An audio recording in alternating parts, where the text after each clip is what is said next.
Buenas tardes a todos. Mi nombre es Sebastián Basualdo. Voy a oficiar. ¿Se escucha? Ahí. Voy a oficiar primero desde el cariño y la admiración que siento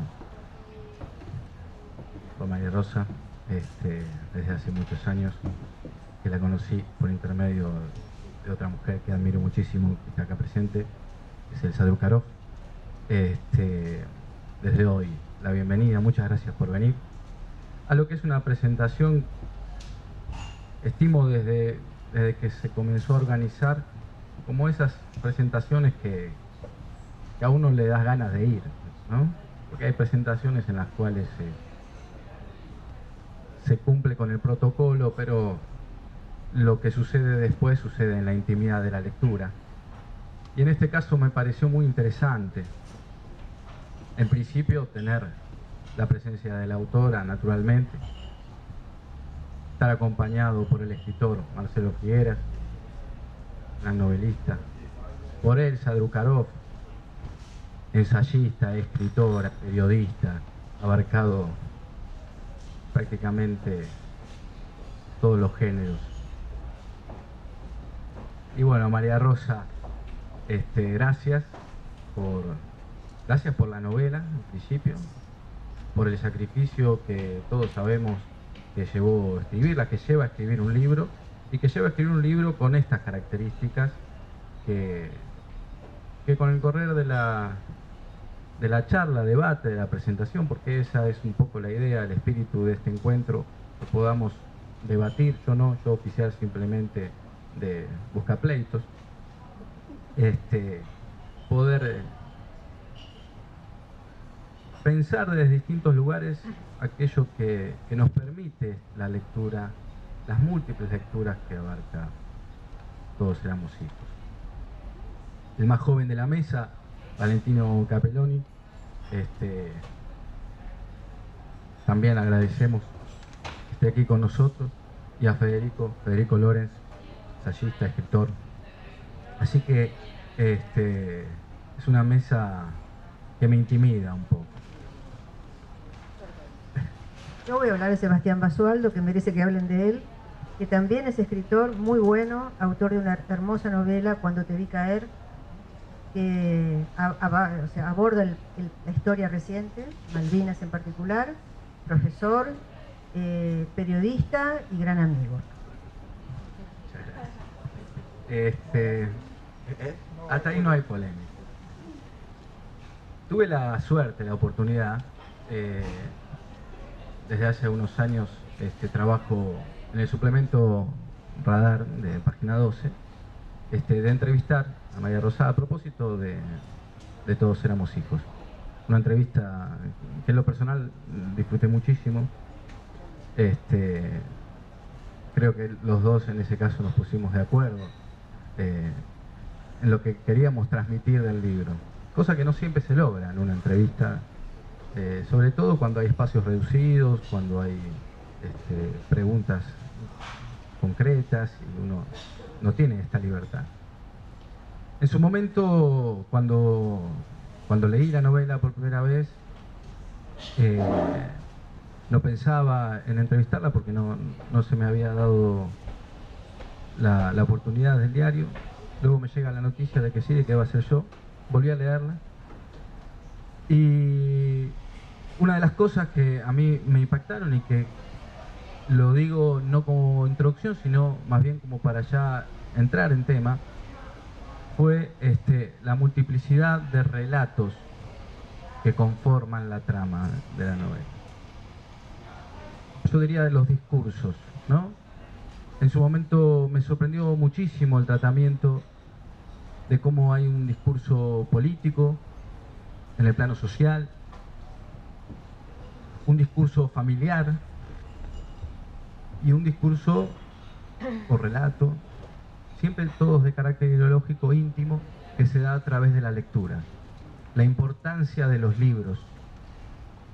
Los libros para una generación como la generación del 70, que ya en principio era un acto de rebeldía, quizá se leía desde otro lado, ¿no?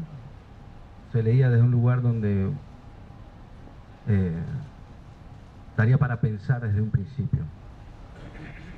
Estos tres relatos, el relato social, político, relato familiar, no solamente del personaje, sino de los compañeros, de los chicos. Hablamos de adolescentes, colegio secundario.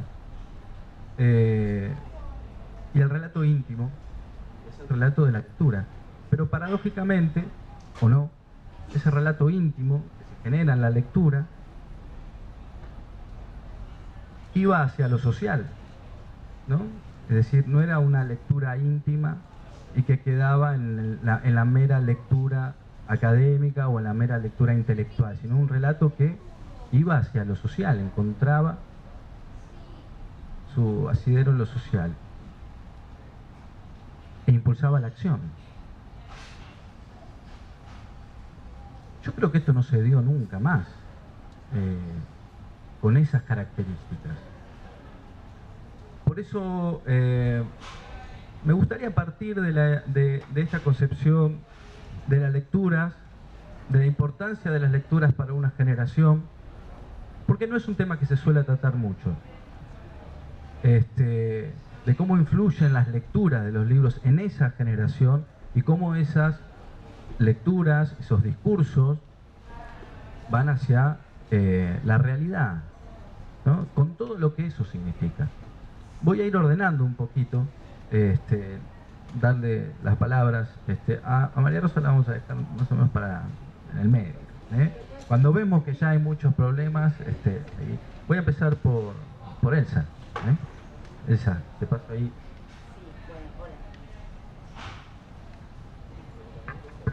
Ahí, hola, sí. Sí, me quedé pensando, yo creo que es absolutamente cierto que se leía desde otro lado.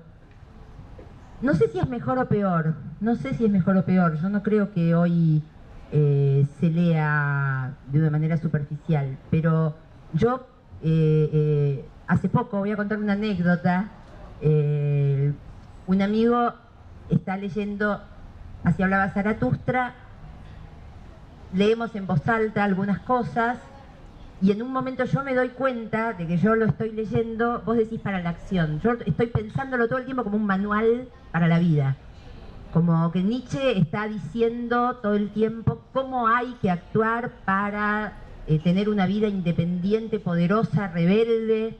Entonces le digo cosas desde ahí y él me dice, pero yo no me identifico con Zaratustra. Y no es porque no lo piense desde un punto de vista filosófico, profundo y social, no es, pero yo sigo teniendo algo que no sé si está tan bueno, que estaba en esa época, que es la sensación de que los libros son manuales de guerra. Eso, ¿no? Hojas de ruta, al menos. Bueno, se leía para saber cómo vivir. Exacto. Se leía para saber lo que había que hacer. Y eso está mucho en tu libro.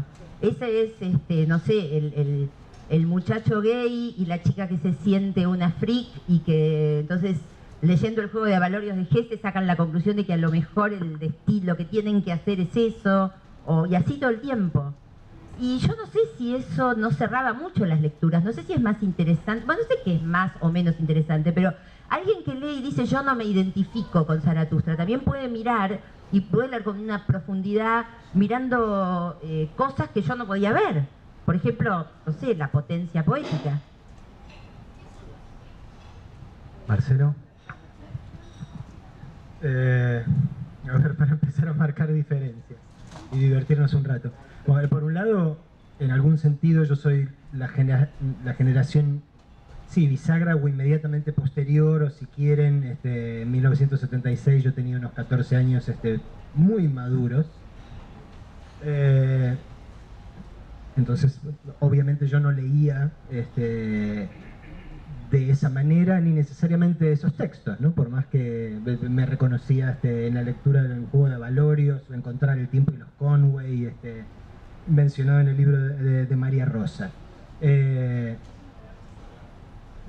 Yo leía básicamente, no sé, género de aventuras, cosas que casi por definición no tenían nada que ver con la Argentina, con la realidad argentina, con el presente argentino. Y aún así, a medida que leía,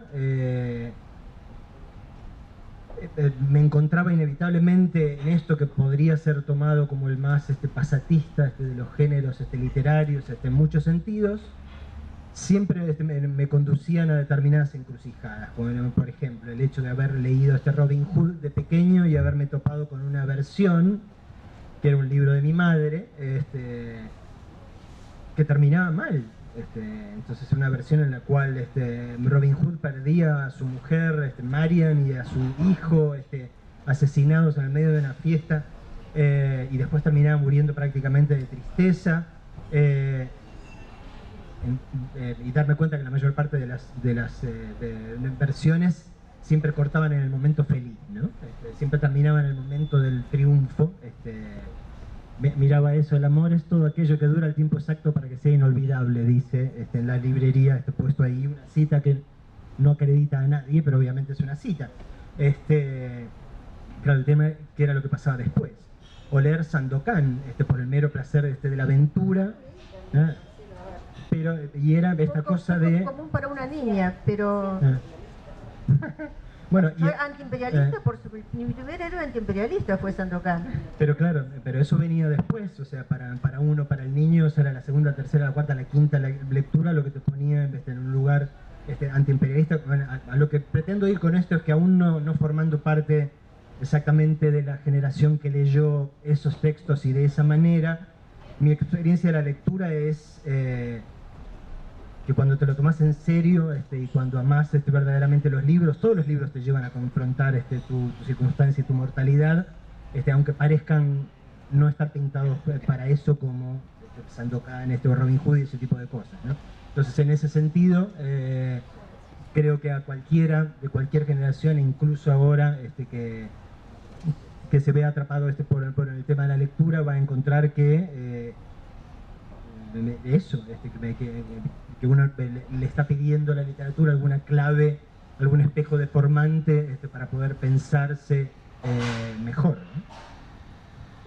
Iba a completar, ¿no?, lo de Marcelo, reflexionando sobre los libros que llamamos de géneros menores. En realidad, el relato de aventuras es el viaje del héroe, así que son verdaderos patrones ancestrales de la vida humana y de las pruebas a las que se ve expuesta, ¿no? Y ya que decís eso, en todo caso, no había ningún género que nos estuviese más prohibido, que fuese más incorrecto, que el viaje del héroe, en una circunstancia en la cual pensar en cualquier tipo de heroísmo nos está prohibido, ¿no? Por lo menos a los que veníamos después de los 70. Perdón, hay un matiz que yo quiero decir, porque yo estoy de acuerdo con vos, por eso dije que no me parece que el otro modo de leer es superficial, pero había algo de búsqueda de certezas más que de preguntas en cómo leíamos. Eso es lo que quiero decir. Marcelo, Federico. Quiero decir que en general acuerdo, pero decantando más para mi lado historiador, si quieren, a mí me parece que no hay que perder de vista que lo que le daba sentido a esa búsqueda del contexto en el cual se hacían esas lecturas. Entonces, los que leían en los 70 se estaban moviendo en un mundo en el cual había grandes proyectos colectivos dando vueltas y en disputa. En términos autorreferenciales, en el 76 yo tenía 6 años. Quiere decir, cuando empecé a leer estas cosas, por ejemplo, la verdad que lo leí en clave de la derrota de esos proyectos que le habían dado sentido a las lecturas anteriores. De alguna manera, entonces, si coincido en la idea de que un libro es un instrumento de lucha, un manual de guerra, una hoja de ruta, de acuerdo a la época y la calificación que le vamos a poner también, me parece que lo perturbador, por ejemplo, en este libro es que la experiencia de juntarse para armar una obra de teatro en un colegio del oeste, etcétera, en el contexto en el cual estaban en disputa ideas fuertes que orientaban la política de una manera tan fuerte, cobra una dimensión histórica que hay que tener en cuenta a la hora de pensar por qué parecía, me da la impresión a mí, que encajaba esa clave ficcional o esa acción en la escuela con lo que estaba sucediendo extramuro del colegio. Hoy por hoy me llamaba mucho la atención, por ejemplo, cuando lo leía, yo tengo alumnos adolescentes, digo, ¿dónde estamos plantados nosotros? Cuando digo nosotros me refiero a esto. Empezar la primaria en el 76, terminar en el 83, empezar la secundaria en el 84, con Alfonsín, egresar con Menem, si vos querés. Yo tengo alumnos hoy de 17 que leen libros como este en la misma clave que lo leía Frick en la ficción. ¿Cómo se ha producido ese camino? ¿Qué ha pasado en el medio? ¿A qué colectivo o proyecto lo refieren? Para mí es lo más misterioso e interesante del asunto, y hasta alentador, diría, porque el libro muchas veces transmite una desazón muy grande conociendo lo que sucedió después. No lo digo en términos de idealizar la experiencia, ni mucho menos, pero creo que es importante tener en cuenta el contexto en el cual la historia le da sentido a lo que como adolescente estás leyendo. En los 80, 90 me parece era más difícil referirlo a alguna idea colectiva de algo, y eso no es menor a la hora de armarse una ruta, por ejemplo. Valentino. Hola, ¿qué tal? Bueno, me toca último por ahora, así que muchas cosas para decir. Es solamente el principio. Está bien. Bueno, no, antes que nada, felicitarla a María Rosa. Me parece que, no sé si actualmente se lee más o menos, pero algo que creo que sí se puede asegurar, más yo perteneciendo a una generación más jovencita, es que se está pasando más de una sociedad que era de primas de las letras a una de la imagen. Entonces un libro hoy en día no es como algo nostálgico, pero en parte es un acto de resistencia, así que está muy bien. Algo que me hizo acordar Marcelo es que yo también leía los libros de Sandokan o La Isla del Tesoro, pero lo que a mí me llegaba no era el libro entero, sino estas especies de versiones reducidas de Vichy, que no... También habla de un cambio de época, ¿no? ¿Había también? Ah, bueno, está bien, entonces. No dije nada. No, bueno, sin Moby me imagino que era un poco complicado. Claro, no, por eso digo, Moby Dick era simplemente la aventura de, imagínate, o sea, del perseguir a la ballena, y después cuando te topabas finalmente con lo que era el texto original, o sea, imagínate claro, el golpe en la cabeza, ¿no? Sí, me imagino.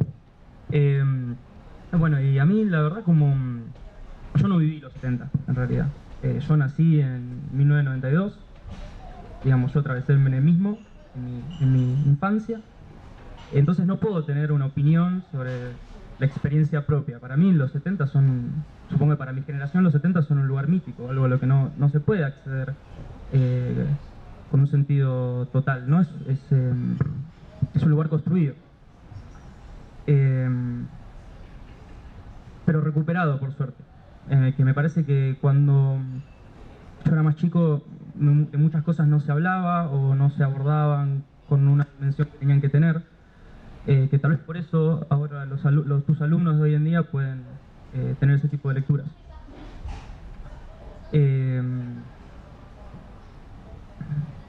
Así que bueno, creo que el adolescente encuentra también. Yo encontré muchos puntos en común por ahí con los personajes adolescentes de la novela, en esa búsqueda de certezas, digamos, como decía Elsa. Yo creo que los adolescentes en general están desesperados por encontrar certezas frente al caos que es la existencia, y un proyecto, una ideología es un orden, es una forma de ordenar las cosas que suceden. Vuelvo al primer discurso, voy al discurso político. Y esta cuestión de, como decía Valentino, buscar un referente. Perón y el peronismo, este Perón del 74, en este discurso político, estos jóvenes, adolescentes, que de alguna manera, siempre refiriéndome a la novela, ¿cierto? De alguna manera encuentran un quiebre con la generación de sus padres. En Frick ocurre otra cosa, además, ¿sí? Claro, ocurre otras cosas, que después iremos a ella para pensar quizá qué podría representar a Frick. Pero lo cierto es que tenemos un discurso, un gran discurso en la novela, que es el discurso de la esperanza, el discurso ideológico de la esperanza, del cambio, de alguien que tiene las características de un Mesías, de que va a cambiar absolutamente todo. Y como la novela no aborda la crítica de muchachos de 35, 40 años de ese momento, sino de adolescentes o que ya están dejando de serlo, hay características y detalles distintos, ¿cierto? Y lo curioso también, e interesante al mismo tiempo, es que los adultos, en este caso representados por los padres, se resisten a eso. Hay una resistencia en la novela, al punto de que en muchos casos se llega a pensar que son ese sector de los discursos adultos los que inducen a esa supuesta rebeldía de los jóvenes. Y lo curioso es que los padres, sacando a Frick y su familia, los padres podrían hacer una lectura interesante de Perón y el peronismo, porque son una generación que de alguna manera no lo vivió directamente, pero tuvo una recepción distinta. No sé si se entiende lo que estoy diciendo. La gran mayoría de los padres en la novela encuentran que estos jóvenes están siendo inducidos a la rebeldía, ¿no? De hecho, muchos se quejan de qué está pasando con Milovich. Bueno, la acción transcurre, para aclarar un poco a los que no lo leyeron, sé que hay mucha gente que seguramente lo leyó, pero otros que no. Estamos al principio de la novela, cuando se representa la obra de teatro Todos eran mis hijos, de Arthur Miller, estamos en el año 71. Se hace en un colegio de las afueras de Buenos Aires, y la compañía está formada por alumnos de ese colegio y del colegio de chicas, el Sagrado Corazón, los dos colegios de Castelar, religiosos. Concilio Vaticano II, que acaba de transcurrir hace poco, Teología de la Liberación, Documentos de Medellín. Ese es el marco de época en el que toda esta generación se ve inmersa, son los discursos que se cruzan, y los padres, que han sido muchos de ellos de la clase que educa a sus hijos en ese colegio, son familias o profesionales o comerciantes, la mayoría antiperonistas. En general, esa generación fue en sus clases medias bastante crítica de Perón y transmiten a sus hijos ese mensaje antiperonista. No sé, para que quede, simplemente para aclarar. Y ¿no? sin embargo, se genera todo lo contrario, socialmente. Exactamente. ¿No? Sí. Sí, bueno, es típico eso, ¿no? Que los hijos se opongan a los padres. Yo me quedé pensando una cosa que decía Valentino, que los adolescentes buscan certezas, es cierto. Entonces pensé, a lo mejor yo leía los libros como Máquinas de Guerra porque era adolescente, pero creo que no era solamente un fenómeno adolescente. Creo que tiene que ver con lo que dice Federico, que era una situación, o sea, afuera el mundo ardía. La sensación, la radicalización de la lucha de clases era enorme. La sensación era que había que tomar partido. Era una época adolescente. Era una época donde lo adolescente estaba en el aire de algún modo. Todos buscaban certezas. Igual estoy de acuerdo en que es una... y siguiendo con eso, lo del peronismo, sí, claro, yo tengo la misma historia, yo vengo de... no tengo la misma, pero... mis padres eran profundamente antiperonistas y yo no podía ser antiperonista, no puedo hoy. Yo no podía, o sea, yo podía tener, o puedo tener hoy, miradas críticas importantes sobre momentos del peronismo, sobre acciones concretas del presidente Perón, obviamente. Puedo pensar en las 3A, yo no desculpabilizo ni mucho menos a Juan Domingo Perón por la existencia de las 3A. Tengo claro todo eso, pero el peronismo como fenómeno social, el peronismo como irrupción de la clase obrera en la política, como el lugar de la multiplicación de los panes, para citar una parte muy hermosa del libro de María Rosa, y yo generacionalmente no puedo. ¿Vos haces una diferencia entre Perón y el peronismo? Por supuesto, sí, claro, como hago una diferencia entre el kirchnerismo y cada uno de los Kirchner. Como uno, digo, a ver, yo no sé si Napoleón Bonaparte era un buen tipo o un mal tipo, probablemente fue un muy mal tipo, pero uno no puede ignorar lo que significó digamos, la lógica del bonapartismo respecto de la Revolución Francesa en Europa. al mismo tiempo es el tipo que se hizo cortar emperador. O sea, me parece que en la historia los fenómenos van más allá de una persona y sus defectos o intenciones, ¿entendés? Pero no, sin irme del tema, porque vos me preguntabas bien por el tema generacional. Sí, mi generación, yo era la parte más jovencita de eso. Yo me asomaba como adolescente a ese mundo repolitizado. Digo, yo en 1971 tenía 13 años. Y mi generación sentía, había un quiebre generacional fuertísimo que ahora no existe. Mis padres no escuchaban la misma música, mis padres no decían malas palabras, se escandalizaban porque yo hablaba con mis amigos y decía culo. Se escandalizaban, hoy no hay padre que no diga culo. Hoy un político por televisión dice culo. O sea, la situación era, en mi casa, era comentario que un novio había ido con la novia de campamento solos. Y mis viejos eran tipos de izquierda, y eran tipos progres, y eran profesionales, y eran ateos. Todo eso. Y sin embargo, o sea, hay un quiebre generacional fuertísimo que después no se reproduce. No hay nunca más un quiebre así. Yo iba a agregar algunas cosas porque realmente traen tantos recuerdos de mi propia vida. A mi papá jamás lo escuché decir una mala palabra. Y una vez que me la escuchó a mí, cuando yo ya era más grande, me miró consternado, siempre me voy a acordar de ese día, y me dice, ¿para esto has ido a la universidad? Fue una discusión atroz, yo creo. Y por supuesto había la misma, o sea, ese clima que traté de escribir en la novela, el cuidado sobre la sexualidad de los adolescentes, que era enorme, en familias que eran religiosas y familias que no lo eran, no hacía falta eso, ¿no? Es decir, esa escena de cuando te dicen cómo fueron de campamento solos, bueno, por supuesto en casa ocurría lo mismo. Sí. Y el fracaso de todo eso. Y el fracaso de eso, porque nosotros arrasamos. Totalmente opuesto. Claro, nosotros, eso así la ganamos. Nosotros arrasamos con todo eso y nada, ahora es como natural. Tal vez lo que creo que sucedió con nuestra generación es que nos lanzamos a la vida adulta lo más pronto que pudimos por eso. Tratamos de independizarnos, nos casamos muchos muy jóvenes. Bueno, era una media, no es que todo el mundo se casara muy joven, pero había una tendencia bastante fuerte a casarse joven, porque era la forma de salir del control de los padres, que era muy grande. Y ahora corremos el riesgo opuesto, de que nuestros hijos no se vayan. Claro, lo que pasa es que se sientan muy cómodos de tan amigos que somos de ellos. Lo que pasa es que salían del control, lo planteo, ¿no? Del control discursivo, ideológico, del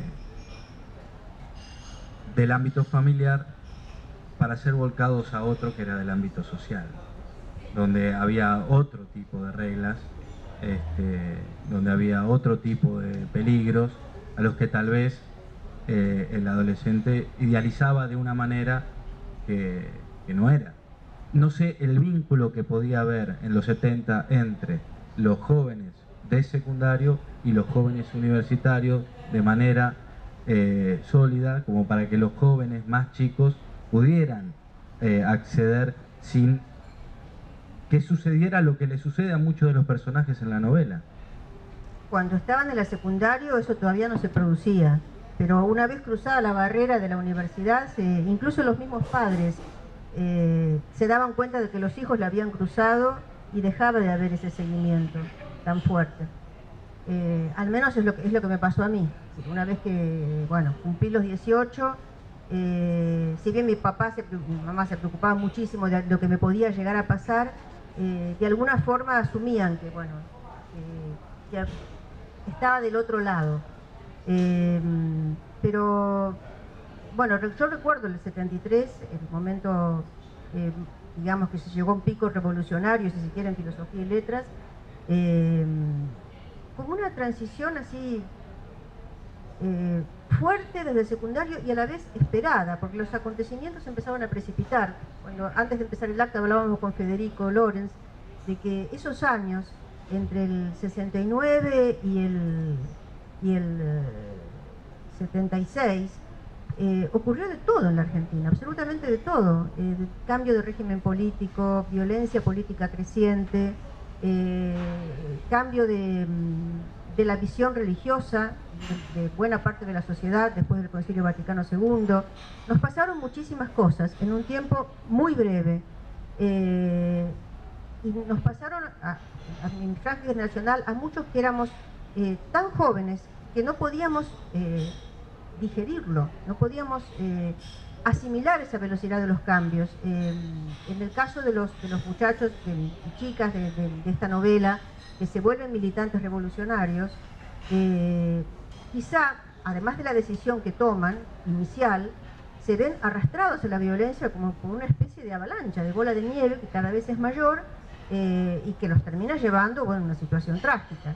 A ellos y a sus padres, porque los padres que habían prohibido, que habían sido muy críticos de los hijos, cuando se dan cuenta, sobre todo Milovich, que un poco los representa, se dan cuenta que los han perdido y que esa pérdida es irreparable, que no hay nadie que se lo pueda devolver.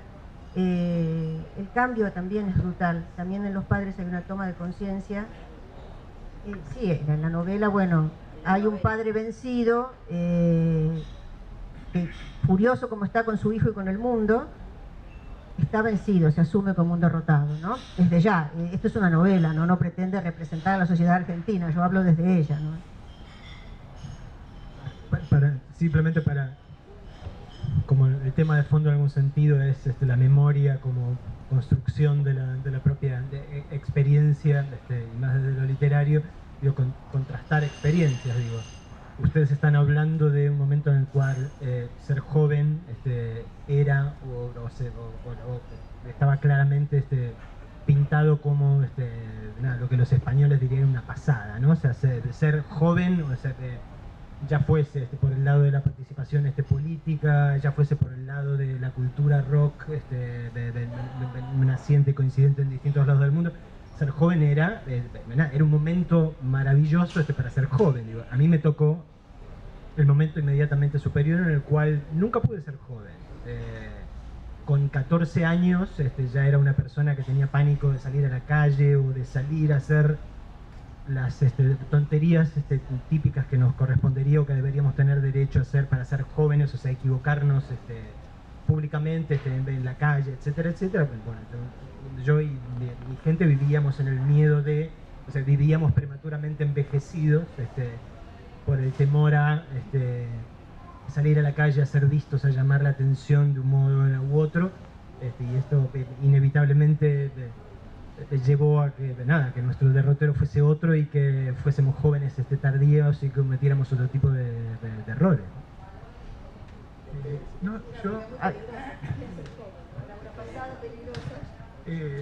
Un poco para sumarme a lo que decía Marcelo, cuando yo empecé a trabajar sobre los 70, digamos, me acuerdo que me daba muchísima rabia entrevistar gente que había vivido como joven los 70, porque yo decía, pucha, pero estos tipos se quemaron todos los cartuchos, hicieron todo lo posible, y a mí me tocó educarme entre los escombros de lo que hicieron. No en un sentido de recriminárselo, sino de decir que de ninguna manera habían conocido, o la habían conocido como adultos los que sobrevivieron, la reacción formidable que por parte de los adultos, para ponerlo en términos generacionales, viene del 75 para arriba. Es decir, los que nos criamos después de esa época, padecimos dentro del sistema educativo, en nuestras propias familias o lo que fuera, la reacción social a esa búsqueda de libertad encarnada en el momento de la juventud de la generación anterior. Por ejemplo, ustedes se pueden definir como generación. Lo de mi generación no nos podemos definir. ¿Qué es mi generación? Yo no sé qué es. ¿Cómo se llamaría eso? Esa es una cuestión que, por ejemplo, con los chicos de mi edad, compañeros de colegio, o lo que sea, lo discutimos millones de veces. Pero nosotros somos la generación de nada. Si lo pienso en términos políticos.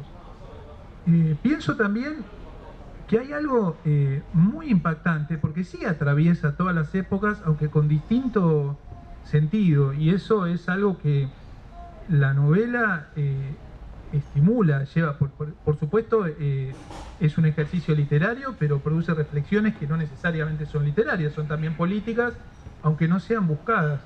Que hay una sensación de que durante mucho tiempo nosotros, ¿qué querrá decir nosotros como sociedad? Hemos tenido me sale decir vocación filicida, es decir, poner a los jóvenes en un lugar de mucho protagonismo y por distintos caminos, en distintos momentos, por propia decisión, por inducción, no quiero decirlo en términos de victimización, y de hecho en algún momento de la novela vos, María Rosa, hablar de esa dualidad de héroe-mártir, cómo es ser héroe y mártir a la vez. Pero hay una cosa que socialmente es preocupante, que sí atraviesa, yo diría, el clima de época que la novela reconstruye y lo que uno podría pensar para otros momentos, los míos, los tuyos, que eras un poco más grande que yo, nada más, y que uno podría traer al lugar de los jóvenes hoy, que no he visto en términos de víctimas políticas ni nada por el estilo, pero que mueren todo el tiempo, quiero decir, no en una clave política, pero sigue sucediendo. Entonces eso sí, diría, ahí hay un hilo conductor, donde yo encuentro la ruptura, pues vos dijiste, nunca hubo una ruptura como esa, claramente no la hubo. Lo que yo diría es que tampoco hubo una reacción, una búsqueda de retrotraer todo al estilo Congreso de Viena, ya que mencionaste a Napoleón, como la del 75 para arriba. Es decir, cómo el mundo adulto intenta volver a tomar el control de esa sociedad que había intentado desmadrarse, ni siquiera se había desmadrado. Eso sí me complica en términos... claramente, yo digo, pienso en los 70, pero no puedo no pensar en Malvinas. No puedo no pensar en los pibes de la periferia hoy, quiero decir, a eso me refiero. A eso me refiero. Sí, yo cuando, para hacer una preguntita a Valentino que nos permita pensar, Federico decía hace un ratito que había leído, o que lee en su momento una especie de clave de la derrota, y en ese sentido, en ese plano, con el más joven de la mesa, yo cuando leí Todos éramos hijos, leí una clave que también la mencionó Elsa, que es una clave de victorias y no de derrotas. Por ejemplo, hoy, y es esa generación también, hoy no estaríamos hablando de matrimonio igualitario, no estaríamos hablando de un montón de derechos dentro de ese plano, ¿no? ¿Vos pensás que en ese sentido hay una herencia de victoria? Justamente le estaba por ver el micrófono para hablar sobre lo mismo, así que gracias. Sí, yo creo que sí, hubo muchos cambios generacionales, o por lo menos de los cuales mi generación hoy puede disfrutar, se deben a justamente porque somos los hijos de esa generación que incurrió en el cambio, ¿no? Que tomó esa obligación. Hay algo que un poco le dije a Sebastián, ¿no? Cuando surgió ese tema. No estoy totalmente de acuerdo, porque el caso del matrimonio igualitario creo que fue porque fue una conquista lograda debido a la enorme resistencia del colectivo gay. Realmente fue así, porque aún los que se consideraban más tolerantes y más progresistas y los que se sentían revolucionarios, la verdad que discriminaban terriblemente a los homosexuales, eran homofóbicos, y está en la novela, ¿no? Yo lo viví además como alumna universitaria, que a un profesor que fue después mi director de tesis, al que yo quise mucho, lo echaron bestialmente de la Facultad de Filosofía y Letras, y voy a decirlo como se decía en la época, porque era puto, lisa y llanamente. Es decir, fue una situación horrible, porque no se usaba la palabra gay como la usamos respetuosamente hoy, se usaba otra que era una palabra injuriosa y denigratoria. Claro, sí, estaba un poco incluido en el paquete de la revolución. Y hay una cosa que... Todos no somos faloperos, somos soldados de par y montoneros. Sí, eso estaba en el clima de época. Y hay algo que me quedó picando muchísimo cuando leí el libro Los prisioneros de la torre, de Elsa. Cuando vos decís en algún momento que la carga de la generación de militancia, que es un poco mayor que la nuestra, incluso porque nosotros digamos el último coletazo de la militancia, la imagen épica, heroica que se creó fue aplastante también para las generaciones posteriores. Yo concuerdo absolutamente con eso. Claro, porque ¿qué le queda a uno por hacer? Yo misma sentí eso, pero con respecto a mis padres, a los padres que habían perdido la guerra de España. Que fue una experiencia trágica, una experiencia de derrota, pero no solo de derrota para los que perdieron políticamente la guerra, sino para todos, porque del lado de la familia de mi madre también había víctimas, había enormes padecimientos. La guerra destrozó a España, la verdad es esa, y dejó el tendal por todos lados.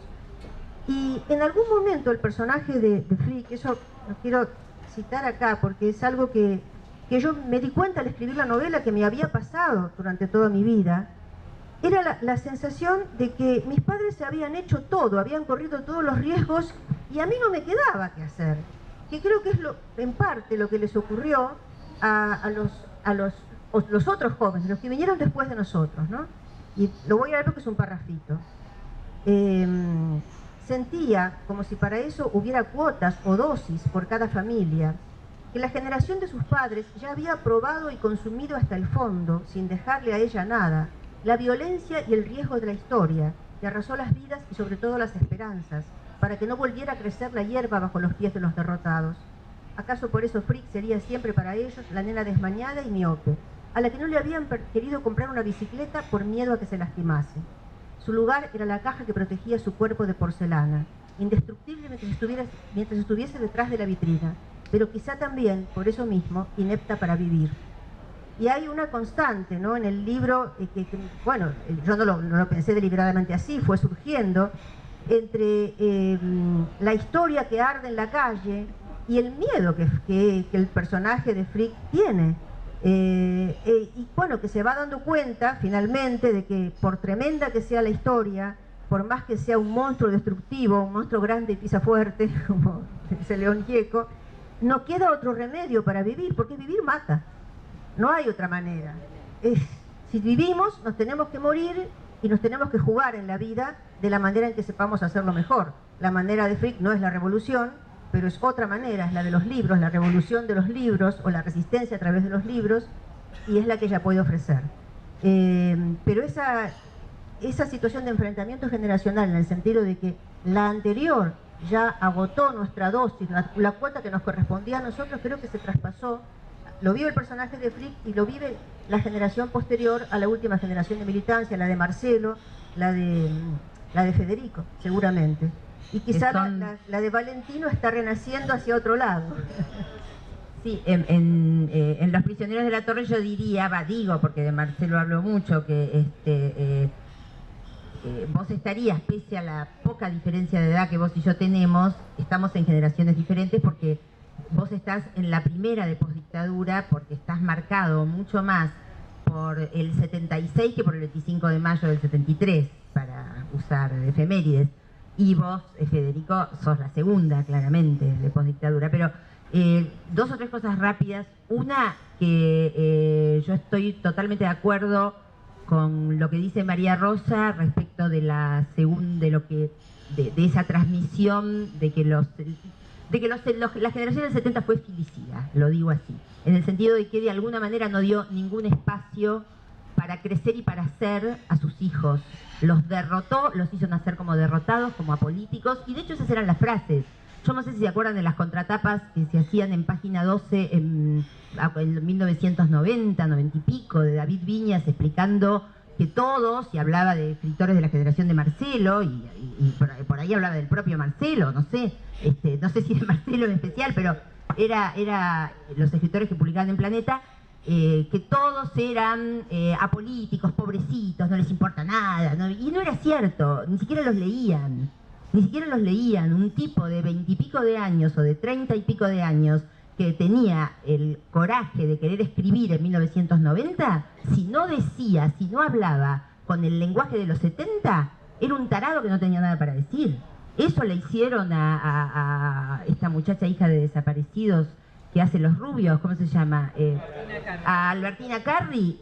Ya estábamos a comienzos del 2000, se atrevió a hacer una película que no decía lo que la generación heroica quería. Ella, como hija de desaparecidos, que creo que tenía bastante autoridad para hablar, la crucificaron. Hoy esto no pasa, por suerte. Y la otra cosa que quiero decir es que el personaje de Frick, que es algo que vos, Sebastián, lo dijiste, y tomando lo que leyó María Rosa, creo que uno de los hallazgos de la novela, y si una de las preguntas del debate era cómo hacer literatura, yo no creo que haya una receta para un modo de hacer literatura con la memoria reciente, pero este es un hallazgo en la novela, es que Frick es un personaje muy atípico. Frick no es una chica tradicional de los 70. Frick está, tal vez por su particular situación familiar, ella mira el mundo de otra manera. Tu personaje no tiene, bueno, la posición de tengo urgencia por tomar partido. Es un personaje muy crítico, que piensa mucho, que tiene muchos intereses políticos, pero hay claramente una diferencia con todos los que le rodean. Y la última cosita es que vos dijiste la palabra filicidio, y bueno, es una palabra muy importante para mí en Los prisioneros de la torre, porque yo realmente creo que sí, estoy de acuerdo. Me das una vuelta de tuerca y me quedo pensando sobre los motivos, pero hay algo que yo vi y que en esta novela está atravesada por el tema del filicidio. Y otra vez, bueno, desde la historia de Job y su hijo, que aparece acá de una manera muy fuerte, todo. Perdón, quise decir Abraham y Isaac, y también Job, de otro modo, sí, también Job, el hijo torturado de Dios, sí señor. Y el hecho mismo de que Dios mandó a Jesús a morir, y esas preguntas son muy fuertes ahí. Y el asunto de Milevich, hay una escena impresionante alrededor de Esteban Milevich y su padre reaccionario y gorila, y Esteban montonero revolucionario. Hay una insinuación de que ahí hay... de que de alguna manera el modo heroico y sacrificial en el que Esteban se inmola tiene que ver con la incomprensión de su padre, tiene que ver con un padre que le da la espalda. Hay una cosa muy terrible con eso, ¿no? La foto, esa escena es impresionante, la escena de la foto, pero no les contamos. Y bueno, nada, sobre filicidio yo podría decir. Quería retomar un poco, claro, yo hablaba más que nada por ahí de aspectos generales, ¿no?, de la sociedad. Algo sí que me parece que heredó mucho mi generación, en base a la generación tal vez más militante del 70, y más en el post-menemismo, una vuelta a la política, me parece. Hay una gran politización que es muy saludable porque no es ni partidaria ni de una sola tendencia de los jóvenes actualmente. Eso a mí me parece la mayor herencia que se recibe en un contexto que por suerte no es tan violento ni represivo, ¿no? Eso es lo que yo quisiera destacar. Que esa generación, como bien lo señaló en su libro, transmitió de alguna manera de que la única forma posible de heroísmo y de realización de un hombre, de un ser humano en la sociedad, era la revolución.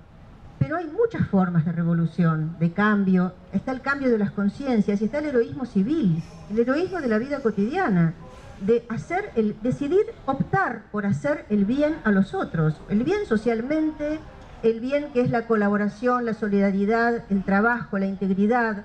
Hay toda una serie de valores menos brillantes, menos cinematográficos, que tienden menos a la autoinmolación, que se practican en la vida cotidiana y que la construyen.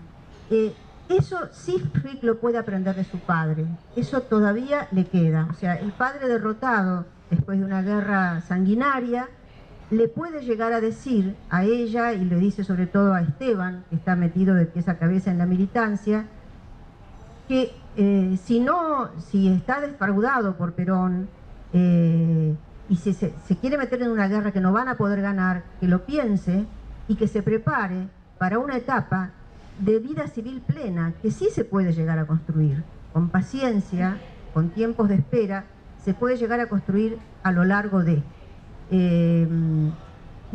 bueno, creo que esa oportunidad sí la tiene la generación de Valentino, porque estamos afortunadamente en otro contexto, hemos vuelto a una democracia plena, podemos ejercer nuestros derechos, podemos elegir, y creo que hoy día esta generación, Valentino tiene la edad de mi hijo más chico, exactamente la misma edad. Y a mí, bueno, me conmueve mucho verlo en la mesa y, bueno, también las charlas con mi propio hijo, que es el más chico de los tres. Siempre me llevan a los callejones en que nosotros nos sentimos vivir y las posibilidades, me parece a mí, mucho más flexibles que se tienen hoy, en otro clima histórico. Pero bueno, no quiero dejar hablar a los... Hay algo que Valentino dijo, y yo creo que tiene razón, aunque no haya sido bueno justo el ejemplo de la homofobia. Incluso, o sea, porque es cierto que la década del 70 y la izquierda del 70 era muy facha en todo eso, y muy homofóbica. Pero creo que incluso las posibilidad de apertura hacia distintas sexualidades es consecuencia de que por lo menos esa generación, no tanto por el lado Montoneros, ¿no?, que eran bastante cerrados, pero esa generación planteó una aparición de la sexualidad, y una vez que abrís la puerta aparecen todas las sexualidades, terminan apareciendo. Entonces yo creo que sí, que hay algo. Igual fue también un poco universal, no quiero decir, no fue solo la Argentina, sino que fue una cosa mundial, y bueno, y fuimos un poco parte de eso, de entenderlo de otra manera, y además hubo muchas conquistas sociales de las sexualidades diferentes en todo el mundo, afortunadamente, ¿no? No, En todo el mundo occidental. no, lo que yo quería decir, digo, yo coincido con lo que decías. Yo creo que la generación de Valentino, la generación todos. No, pará. Yo creo que sí es como la primera generación, en todo caso desde aquella generación, que está abierta a la opción de la generosidad, es decir, cuya vida no empieza y termina exactamente en lo que les pasa a ellos de manera individual. Lo que digo es, ojo, igual, porque por más que el hecho de que sean generosos y que bueno, opten por otro tipo de militancia y de trabajo, no quiere decir que no corran el riesgo de ser reprimidos. Digo, cuando nosotros escuchamos de forma más o menos sistemática hablar a comunicadores muy populares, asimilando a determinado tipo de militancia juvenil, a la Hitlerjugend y a ese tipo de cosas, lo que vos estás haciendo es sembrando, empezando a cocinar un caldo que justifique los palos. Aunque esta generación no haga nada que en principio te pareciera merecerlo.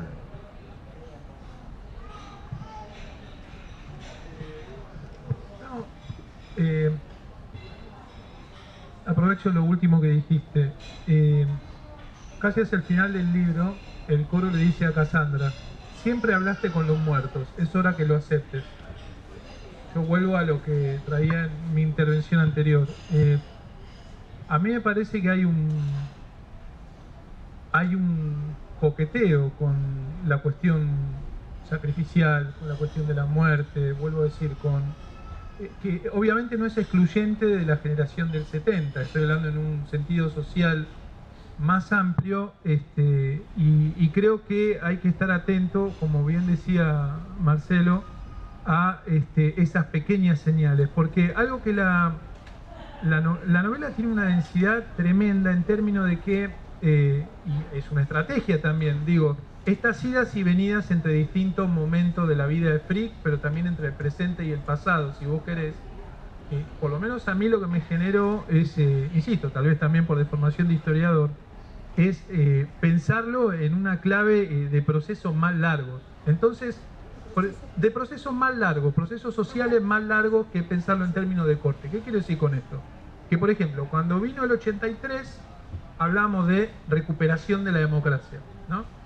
Hoy por hoy, los historiadores, o algunos historiadores, es parte de la disputa, tratamos de hablar de postdictadura, más que de recuperación de la democracia, tratando de entender qué mecanismos de la década del 70, del 75 en adelante, si querés, pero podríamos retrotraerlo, continuaron funcionando aún en los primeros años de democracia, y si me pongo muy en pesimista, podría decir, continúan funcionando hoy. Por ejemplo, ese tipo de discurso de asimilar, concretamente, no sé, a la Cámpora con Montoneros, es mucho más peligroso y menos inocente de lo que parece, porque juega justamente con esas temporalidades, que si hay algo que te muestra el libro, me parece a mí, te muestra muchas cosas, pero quiero decir, algo que te hace pensar es que las cuerdas que pulsan situaciones puntuales en un contexto determinado, en realidad están mucho más tendidas en el tiempo hacia atrás, están mucho más consolidadas. Entiendo que, por ejemplo, en la novela, las referencias a las cuestiones religiosas tienen que ver, obviamente, o que transcurren en un colegio confesional, pero al mismo tiempo no es azaroso el entronque entre un repertorio revolucionario, por ejemplo, y el repertorio cristiano, martirológico, salvacionista, etc. Digo, ahí estás hablando de algo construido durante 2000 años.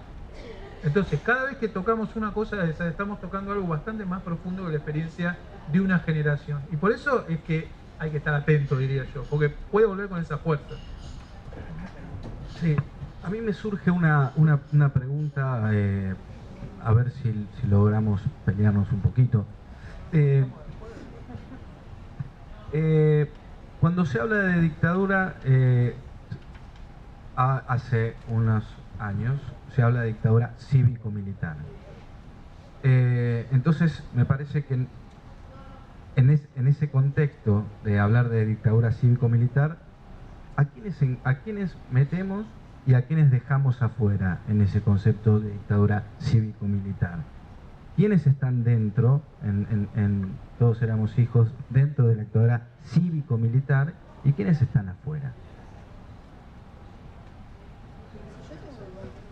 Es difícil, no lo pensé de esa manera, en un plano adentro, afuera. Aparte el libro entra más bien en la gestación, ¿no?, de la dictadura.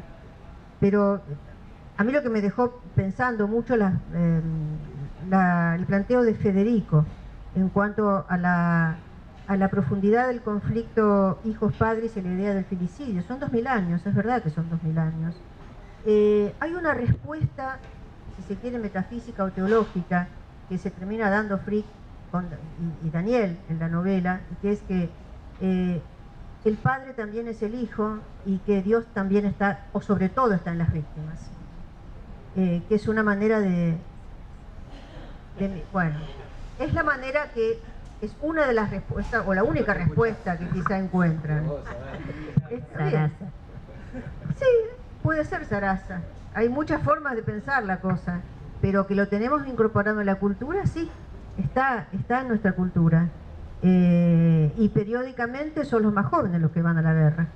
Las sociedades mandan a los hijos a la guerra, los mandan al muere, literalmente. La nuestra y las sociedades en general, ni siquiera las occidentales, las sociedades humanas mandan a los hijos a la guerra y bueno, y hay un eterno conflicto entre padres e hijos, y hay un Dios que devora a sus hijos, que va más allá del cristianismo. Que acá hay un fragmento de la novela, que es cuando empiezan a hablar Daniel y Frick, empiezan a hablar, bueno, de Perón y de, en cierto modo, del papel ambiguo que Perón juega como una especie de padre siniestro, de padre oscuro, ¿no? Claro, hablan de López Rega, hablan de lo que pasa con la gente del MSTM, del movimiento de los sacerdotes para el tercer mundo, que los están diezmando, que cada vez quedan menos. Y dice aquí, bueno, Lulú está hablando, ¿no?, que es un personaje. López Rega lo tiene fichado hasta el cura Mujica, que está en la lealtad peronista. Lindo padre, dijo Daniel. ¿Qué? ¿Quién? Perón. ¿Te acordás cuando decía que era el Padre Eterno? Eso lo decía así. El único que podía mediar entre los hijos enfrentados y garantizar la paz de la familia. Prefiero ser huérfano. El general, que no había tenido hijos biológicos, resultaba ser así el padre putativo de una familia numerosa y turbulenta. Algunos se proclamarían ilegítimos y bastardos, como Firmenich, y se enorgullecerían de serlo. Otros preferirían las falsas seguridades de convertirse en copia, siempre inferior al modelo inclasificable. Frick se estremeció. Acababa de recordar un mito. Crono, el titán, y Cronos, el tiempo, ambos devorando a sus criaturas, y a su vez destronados y desterrados por ellas en una lucha infinita. No somos nosotros, dijo por fin. No es este país, es la historia. ¿La mía? ¿La tuya? La de los seres humanos. Luchamos contra el Padre Eterno y contra todos los padres derivados. No queremos el mundo que nos dejan. Y como Dios, y como nuestros propios padres, de nuevo lo hacemos mal. Porque, bueno, está la idea además muy fuerte en la novela de que no hay generación que no vaya a ser juzgada por sus hijos también. O sea, sí, los hijos se rebelan contra el padre, pero los hijos van a juzgar. Esos hijos que se rebelan también van a ser juzgados por sus hijos propios. Y es un proceso que no tiene fin. Yo creo que el filicidio es una estructura ancestral y atávica. Por eso dije un poco Sarasa, porque más allá de las explicaciones teológicas complejísimas y cuasi inefables de los tres que son uno y todas estas cosas, digo, el filicidio, el Dios que manda a morir al hijo, no es algo, es algo que está ahí y es muy fuerte. Pero yo me di cuenta de algo cuando hacía Los prisioneros de la torre, y creo que está esa escena, esta escena está rosada. Me di cuenta de algo terrible recordando mi adolescencia, mi relación con mis padres, y recordando una frase que me dijo una vez una psicoanalista, que me dijo, todo el mundo habla de que Edipo quería casarse, se casa con la madre, pero pocos recuerdan que Layo lo quería matar. Y bueno, de pronto me acordé de una escena, en 1968-69, yo iba a la escuela primaria, y mi madre, que mientras me preparaba y me hacía un peinado horroroso que me obligaba a usar para someter este pelo, me contaba una escena, yo creo que delirante, de un asalto que había hecho el Ejército Revolucionario del Pueblo, un banco, para conseguir dinero, fondos para la revolución. Me lo contaba en términos Robin Hood, con una muchachita preciosa en zapatillas, con ropa de gimnasia y un bolso, que entra al banco y adentro del bolso tiene una ametralladora, y cómo hacen un golpe genial y no matan a nadie, y se van con no sé cuántos miles de dólares, o en esa época eso era mucha plata, y me cuenta todo esto de un modo totalmente idealizado. Yo lo escucho con los ojos brillantes. Mi madre era una mujer de izquierda, era una casa de izquierda, pero de ninguna manera eran proguerrilleros. Tenían más que ver, pues mi madre de hecho era una radical de izquierda, para que se den una idea, y mi padre ya venía más del lado del Partido Comunista, que tampoco fue nunca proguerrillero. Esta escena en 1969-70, ¿no? Costa Gabras hacía sus películas que hablaban de los Tupamaros, el cine se llenaba de psicoanalistas, arquitectos, abogados, médicos, gente de estado de sitio, la gente aplaudía en el cine, se quedaba de pie aplaudiendo, y eran películas que planteaban la lucha armada. 1975, mis mismos padres. Lo que hay que hacer es terminar con la guerrilla. Lo que hay que hacer es terminar con estos imbéciles, dicho así. Y el terminar no se hacía cargo, que vengan otros a terminar. Como hoy se dice, hay que terminar con la delincuencia, y bueno, el taxista se hace más cargo y dice hay que tirar una bomba sobre la Villa 31. Por lo menos se hace cargo. Digo, porque muchos que dicen, no, con esto hay que terminar, es suban, maten a todos los pobres y listo, ¿no? Háganos el trabajo sucio. Yo estoy muy de acuerdo con que estas cosas pueden volver a pasar, y de hecho el genocidio de jóvenes pobres en este momento es terrible. Pero bueno, no, quería decir que yo creo que hubo algo filicida en esa generación. Yo pienso en mis viejos, que eran buena gente, pero es un animémonos y vayan. Qué bueno que los chicos estén haciendo la revolución, hasta que, bueno, los dejamos solitos y nosotros ya no, y ellos que sigan, y siguen como siguen los jóvenes, los adolescentes, siguen sin prudencia. A eso me refería cuando hablaba de lo cívico y la dictadura, de la obligación. Ese tipo de a eso que vos estás hablando. Exactamente. No lo había pensado así. No, porque en general hay otra cosa, hubo una clase social civil absolutamente beneficiada por la política de Martínez de Oz, etcétera. Pero de eso, lo pensaba desde la idea de esa complicidad, sí, yo creo que sí. Es duro decir eso. Dale. Una cita, porque en la novela llegamos al golpe de Estado, no se extiende mucho más allá, pero se llega al golpe de Estado, y hay una cita en que desde la mirada de Frick se ve, bueno, cómo la sociedad acepta ese golpe, porque había toda una escalada de violencia en los últimos tiempos. La sociedad, bueno, lo acepta, es cómplice, pero también es parte de la bola de nieve que se empezó a generar a lo largo de casi una década.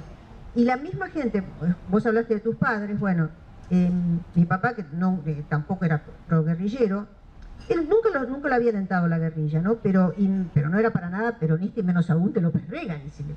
Justamente por eso, la figura de López Rega llegó a resultar, y la de Isabel, ¿no? Llegaron a resultar figuras tan siniestras también, que mucha gente pensó que, bueno, llegaba un orden militar, entre comillas, y que eso iba a contener una violencia social imparable y a restaurar, bueno, algo que en realidad tampoco había existido, no había mucho que restaurar. No puedo encontrar la cita ahora, pero un poco trataba de describir ese clima del golpe anunciado, que bueno, vivimos cuando éramos muy jóvenes. Yo tenía 22 años, él está unos 4 años menos, 18 años. Sí, y lo que creo que nuestra sociedad sí no llegó a prever jamás es que se iba a introducir una metodología absolutamente inédita por lo atroz. Eso yo creo que no, eso nadie lo vio.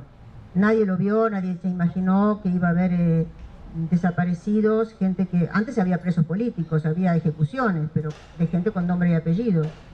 pero nunca creo que se pudo imaginar, no. Eso era inconcebible. Eso creo que fue algo inconcebible que nadie pudo prever. Que se salió, me parece a mí que nadie, por lo menos la gente, la masa social, digamos, me parece que no lo podía prever. Y mucha gente que se consideraba progresista, que se consideraba de izquierda, que vivió como un alivio el golpe de Estado, tampoco, sino que tampoco. Que no son la clase social que decís vos, la que se habría beneficiado con el que en efecto lo hubo, que se benefició mucho con el golpe de Estado. Quería decir dos cositas, ¿se puede ser? Sí. Sí, ahí está. Primero, llamar la atención a la cantidad de veces que hablamos de guerra. Usamos la palabra guerra un montón de veces para una época a la cual en general nos referimos de otra manera. Y eso es algo que habría que revisar también en términos históricos y de experiencia. Todo el tiempo estuvimos hablando de guerra, etc. En segundo lugar, me parece que algo muy interesante que tiene Todos éramos hijos es la llamada de atención sobre las zonas ambiguas y grises de cualquier época también, ¿no?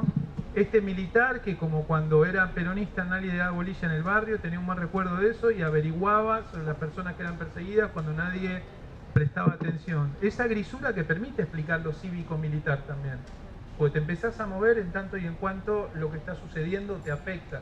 Eso es muy importante. Y sí quería marcar, a lo mejor ahí sí podemos empezar a desacordar, que es cierto que todos los hijos van a jugar a los padres, o todas las generaciones van a jugar a sus padres, pero no hay que perder de vista, me parece, que sobre la generación del 70 primero hablaron los padres, porque la generación de los 70, en tanto desaparecidos y sobrevivientes, no pudieron hablar inicialmente sobre sí mismos. Entonces, en gran medida, en términos de transmisión, ahí hay una cuestión muy grande, que es que para poder empezar a hablar de sus hijos, los padres de los desaparecidos, en gran medida, tuvieron que hablar de sus hijos en los mismos términos, o mejor dicho, oponiéndose a los términos por los cuales la represión los estigmatizaba. Y eso cortó el hilo de la transmisión política de una manera formidable. Ahí donde caímos, por ejemplo, estos dos colegas.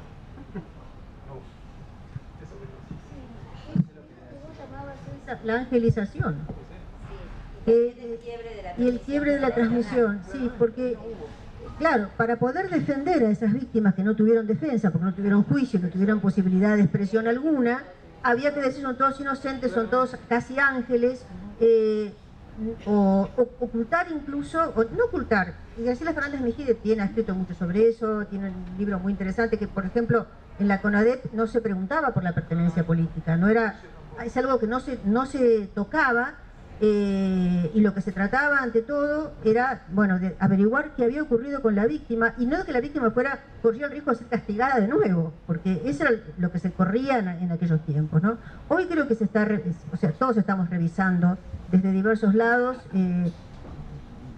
qué pasó, realmente qué pasó, y bueno, el hecho de que también se combatió, y se combatió por elección, lo cual no justifica de ninguna manera la forma en que se trató, se torturó y se ignoró la condición humana de todas esas personas que dejaron de existir como tales, como seres, dejaron de existir como seres con una entidad. No sé, las palabras de Videla siguen siendo estremecedoras hoy cuando uno las piensa, cuando explica la palabra desaparecido, es como alguien que, bueno, no está, no existe, no tiene entidad, no está vivo ni muerto. Eso fue, creo que, un atroz neologismo, bueno, que desgraciadamente nos pertenece. No a nosotros, pero sí a la sociedad argentina, que, bueno, produjo este proceso y produjo a la persona que lo dijo.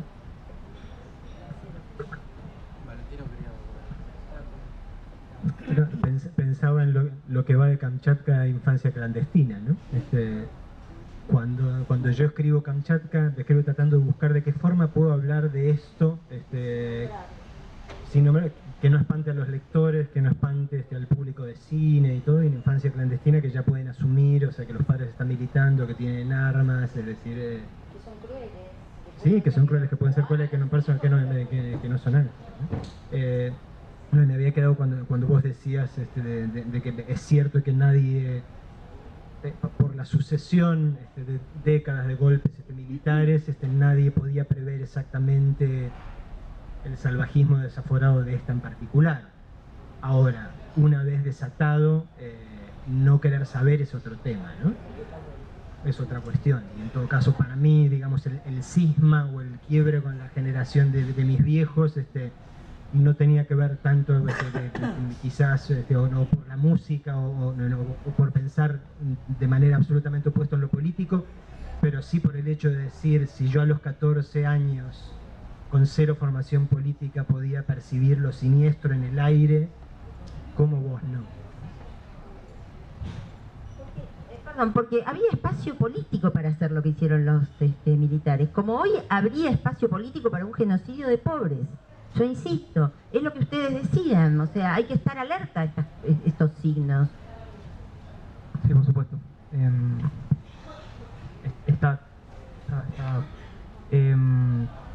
Yo creo que algo que se ve en el libro también es esta disputa generacional de tal vez una sociedad un poco filicida.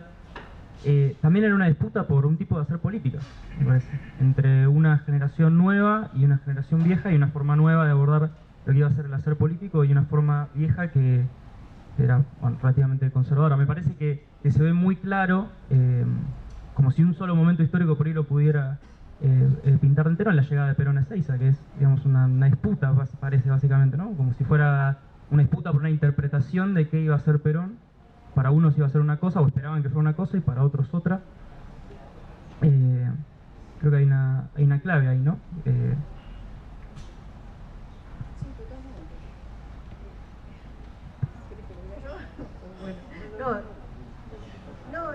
Sí, que está muy bien señalado eso. Es realmente un punto de quiebre en la novela. Y bueno, lo de Ezeiza a mí me permite, es un momento además simbólico de mucha densidad ese, que bueno, permite ver las derivas del peronismo y anunciar de alguna forma la tragedia que está gestándose en ese mismo hecho, ¿no? Y la separación incluso de los amigos, que van a empezar a dejar de verse porque algunos terminarán en la clandestinidad y van a cortar vínculos con los otros. Sí. Bueno, los tiempos son los tiempos, y lamentablemente nos quedaríamos toda la noche, vendrían los vinos ahora y comer algo y seguir, pero el organizador ya me hizo el gesto de que debemos ir cerrando. Y a mí me gustaría cerrar pidiéndole a los invitados que dijeran un comentario breve sobre algo que entiendan debe resaltar de Todos éramos hijos, ¿sí? Comentario breve que quieran decir sobre la novela de María Rosa. Lo que más les gustó, o el aporte que consideren más especial para ustedes. Sí, a mí la novela me gustó muchísimo. Yo he leído mucho la obra de María Rosa, creo que es una de las novelas más hermosas que ha escrito, y María Rosa ha escrito cosas muy bellas. Y me gustó mucho porque me parece que es una novela ambigua e incómoda. Por un lado, porque Frick no es una adolescente típica, y eso mira cosas que yo, por ejemplo, no miraba, también porque yo era más chica tal vez, pero no solamente por eso, digo. Creo que eso es un hallazgo muy fuerte. Y por el otro lado, porque el tema del filicidio y de lo sacrificial, creo que se le escapa de las manos, como le pasa a cualquier artista cuando es un artista. Va más allá de lo que ella quiere decir. O sea, hay una cantidad de preguntas alrededor de la validez o no validez del sacrificio, alrededor del problema de la fe, alrededor de quiénes son los filicidas. Hay cosas muy incómodas ahí. Los filicidas son ese padre reaccionario que deja solo al hijo, esas personas que con la mayor verdad, heroísmo y buena fe introdujeron el bichito de la inquietud social en esos jóvenes. También los llamaron, los pusieron en el mundo a hacer algo que los iba a matar, y eso también está planteado, y nada está juzgado, está todo abierto, está todo lleno de preguntas. Me parece, yo diría que desde la generación de ella esta es una de las novelas más incómodas. Y además la leí inmediatamente después de haber leído El diario de una princesa montonera de María Eva Pérez, que es una hija de desaparecidos. Entonces eran como dos extremos y es muy impresionante los puntos en común que hay desde dos posiciones totalmente distintas. Yo le estoy muy agradecido a la novela porque me parece que que es un momento central de algo que se está empezando a dar desde no hace demasiados años, y que es esto de tener el coraje de utilizar la memoria y la experiencia como materia creativa. Por un lado se supone que esto es una verdad de perogrullo, es decir, ni el más delirante escritor de ciencia ficción escribe desde otro lugar que no sea el de su propia experiencia, o sea, disfrazada, traducida en otra cosa, pero solo vemos a partir de lo que nos ha pasado y lo que hemos reflexionado respecto de lo que nos ha pasado. Pero en este país, digo, retomando un poco lo que decía Federico respecto de este corte, de esta transmisión, llevamos como 20 o 30 años de una corriente literaria que parece haber sido cultivada por gente que padece este síndrome que se llama short term memory, es decir, personas que se olvidan de lo que pasó 10 minutos atrás y empiezan como desde el momento cero de su existencia. Nos han tomado 30 años no tener miedo, no tener pudor de utilizar la literatura para asumir lo pasado y asumir todas las preguntas del futuro con toda la hondura y la intensidad que verdaderamente necesitamos los que estamos del lado de la mesa de los artistas y los que estamos del lado de la mesa de los lectores. Entonces yo creo que este libro de María Rosa es clave y es central en poner otra pica más en Flandes, es decir, esto es parte de lo que debemos hacer inexorablemente, empezando por nuestra salud mental.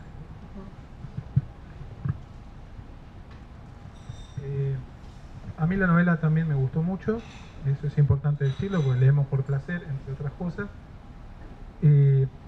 Lo que más me gustó, tengo que decir, que es todo lo que me hizo pensar acerca de cómo se construye la memoria histórica del pasado, en el sentido que es una ficción, pero obviamente construye una mirada verosímil acerca de lo que nosotros vivimos. Y en ese sentido me parece que el principal aporte para mí fue pensar de dónde se interviene más eficazmente en la recomposición de esos hilos. Entre otras cosas, la dictadura buscó cortar de todos los modos posibles. Si yo lo leo por la negativa, lo que la novela muestra es cómo una cantidad de procesos que hicieron crisis en el 76 estaban presentes en la sociedad y nos alcanzaba a todos los niveles, para retomar la cuestión de la dictadura cívico-militar, ¿no? La vieja idea de los niveles de responsabilidad. Hay una gigantesca pregunta ahí, si uno lo lee en su propia clave, acerca de cómo podían no saber o cómo podían hacer para convivir con eso sabiendo, porque esa es la otra cuestión también, ¿no? La cantidad de mecanismos sociales que tienen que ver con eso. Y creo que es una formidable, cuando uno trabaja con chicos, vuelvo a la primera idea, lo más difícil a veces es volver verosímil y comprensible una época que tiene características míticas, ¿no? Parece lejísimo en el tiempo y fue hace nada, digamos. Y en ese sentido, el clima de época que la novela construye, me parece habiendo leído cantidad de trabajos que tienen que ver con aquellos años, me parece una riqueza y una densidad, precisamente porque encarna en lo grise de la época, que es muy, muy útil para la reflexión y a la vez que habla de una mano muy buena para escribir, porque es muy difícil de lograr. Era un clima muy denso en el que todo cambiaba todo el tiempo, y eso lo transmite con muchísima fuerza. Bueno, yo creo que a mí me toca más en lo personal como joven, ¿no?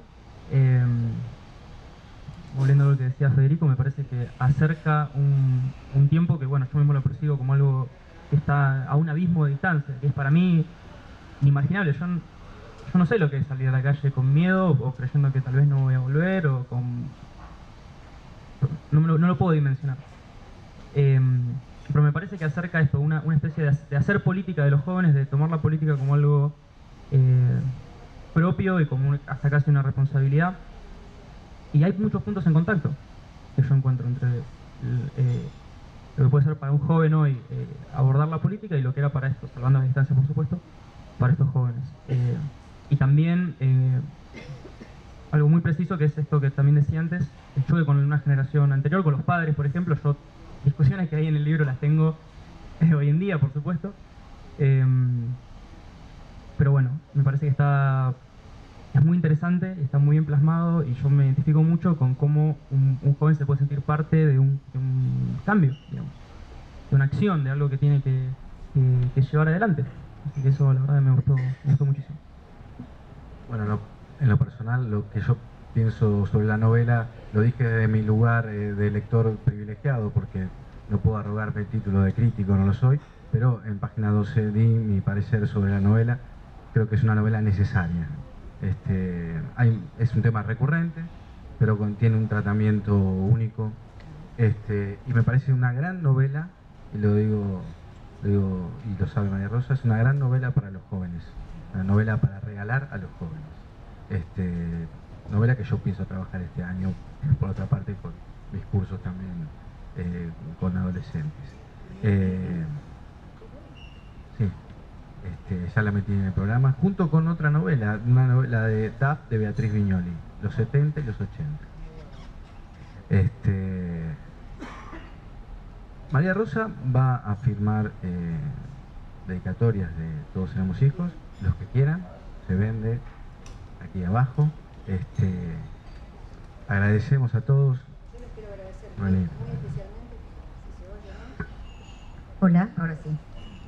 Agradecer a todos los que aceptaron este juego, cuya idea fue de Nicolás Hoffman, que organizó todo esto con su joven empresa de gestión cultural.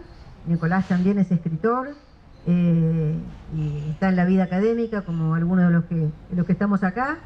Y bueno, creo que salió todo muy bien, Nicolás. Muchas gracias, realmente, por toda la garra puesta.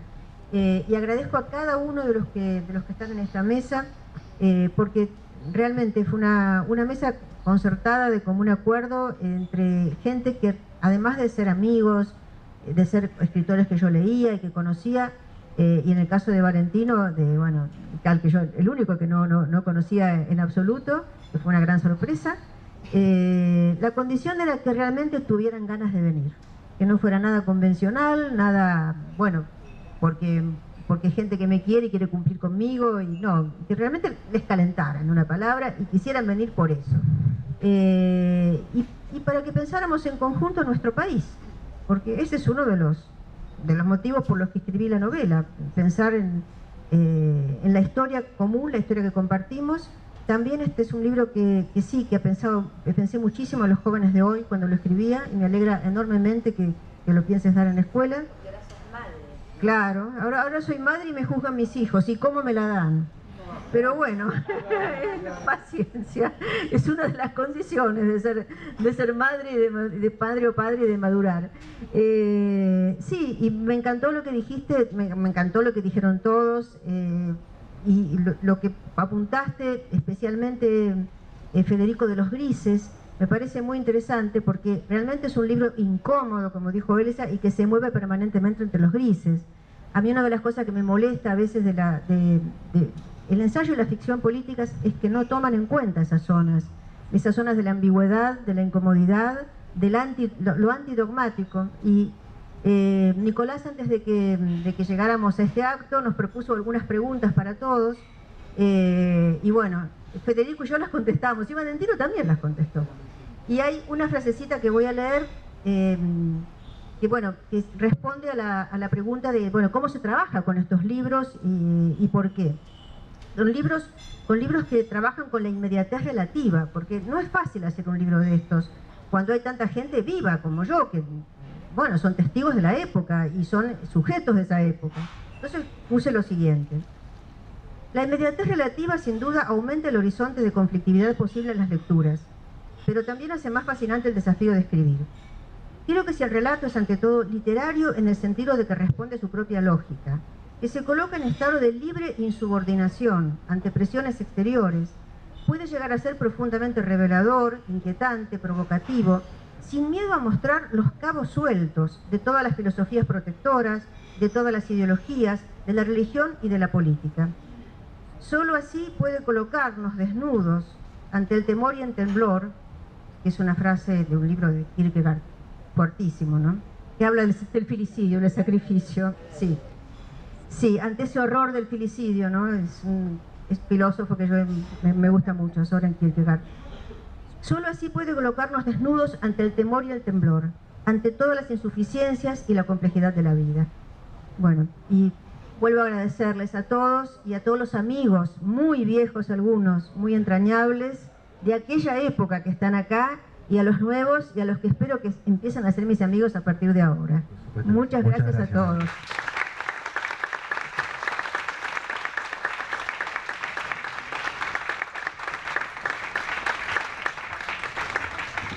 Y a mi compañero de 1000 años que está siempre ahí. Ya no me acuerdo cómo era no estar casado con él.